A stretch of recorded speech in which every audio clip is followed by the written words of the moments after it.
Bumi telah mengalami perjalanan panjang selama 4,5 miliar tahun.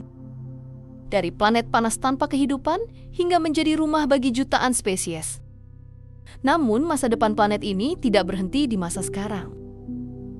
Dalam ribuan, jutaan, bahkan miliaran tahun ke depan, bumi akan terus berubah. Sebagian perubahan terjadi perlahan, sebagian lagi datang tiba-tiba. Dokumenter ini menelusuri masa depan bumi berdasarkan prediksi ilmiah, dimulai dari 1000 tahun ke depan hingga momen ketika planet ini tidak lagi layak dihuni.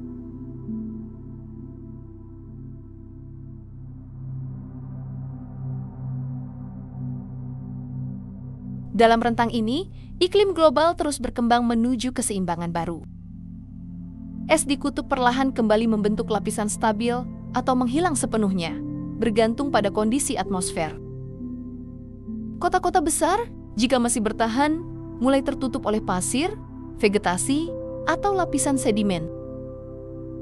Rotasi bumi semakin melambat. Setiap 1000 tahun, panjang hari bertambah beberapa milidetik. Medan magnet bumi terus mengalami fluktuasi. Dalam kurun 10.000 tahun, pembalikan kutub magnet mungkin terjadi, menyebabkan penurunan perlindungan terhadap radiasi kosmik. Jejak aktivitas manusia seperti plastik, beton, dan logam akan terkubur atau terurai. Perubahan geologi mulai menutup peradaban yang pernah ada.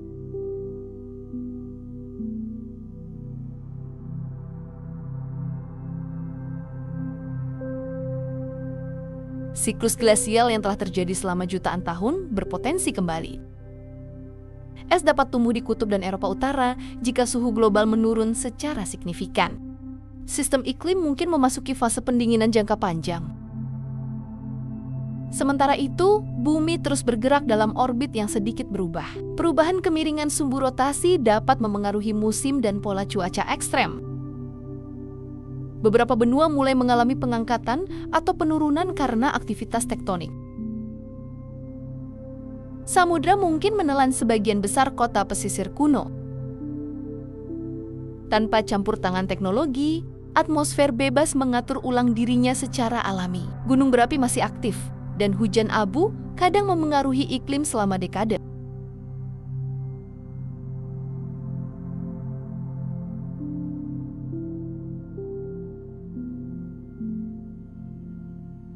Dalam kurun ini, bumi akan menghadapi kemungkinan letusan supervolcano besar, Yellowstone, Toba, atau gunung bawah laut, bisa memuntahkan abu ke atmosfer, menutup cahaya matahari, dan menyebabkan penurunan suhu global. Pergantian spesies terjadi secara alami. Makhluk yang ada saat ini perlahan lenyap, digantikan oleh organisme baru, hasil evolusi jangka panjang.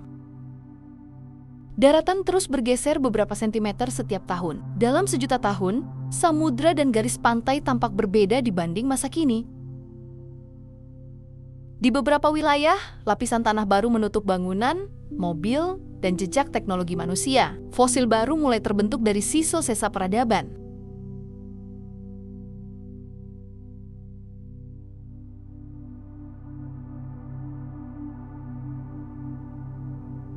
Kontinen perlahan mulai berubah posisi. Afrika dapat menyatu dengan Eropa, menutup Laut Mediterania dan membentuk pegunungan baru.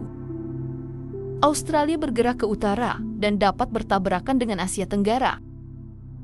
Bentuk kehidupan terus berubah sesuai tekanan lingkungan. Hewan-hewan baru mungkin menggantikan singa, paus, atau gajah. Sebagian besar spesies modern telah punah secara alami. Tumbukan asteroid berukuran besar dapat terjadi, meskipun jarang. Jika tubuh angkasa selebar beberapa kilometer menabrak bumi, iklim dan ekosistem akan berubah drastis.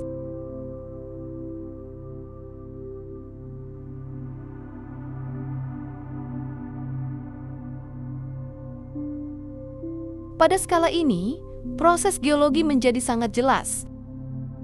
Pegunungan Himalaya dapat terkikis lebih rendah, sementara pegunungan baru terbentuk akibat tabrakan kerak bumi. Samudra baru terbuka di wilayah lain. Kandungan oksigen atmosfer mungkin berubah mengikuti dinamika biologi.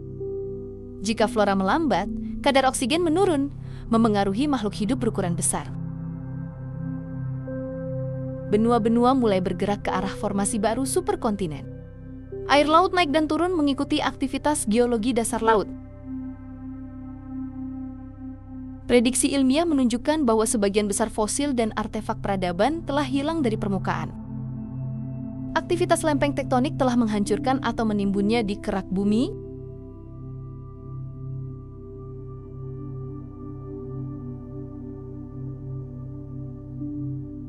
Inilah periode ketika perubahan terbesar mulai terlihat.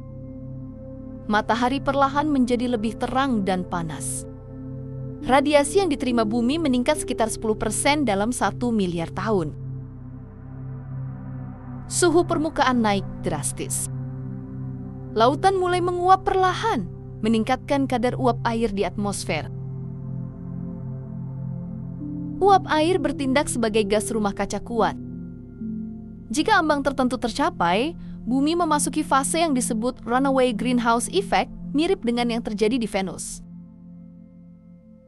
Atmosfer mulai tipis dan tidak stabil. Karbon dioksida berkurang karena pelapukan batuan yang terus berlangsung. Tumbuhan kehilangan kemampuan untuk melakukan fotosintesis secara efektif. Oksigen bebas perlahan menghilang. Sebagian besar kehidupan multiseluler punah. Hanya mikroba yang mampu bertahan di lingkungan ekstrim di bawah tanah atau di sisa lautan yang mengering. Di saat bersamaan, rotasi bumi semakin lambat. Hari-hari menjadi jauh lebih panjang. Medan magnet mungkin melemah, membuat permukaan planet lebih rentan terhadap angin matahari. Sekitar 1 miliar tahun dari sekarang, bumi tidak lagi menjadi planet yang hijau. Permukaannya mengering, atmosfernya menipis, dan suhu permukaannya menanjak tajam. Planet ini perlahan kehilangan karakter layaknya dunia yang pernah dihuni.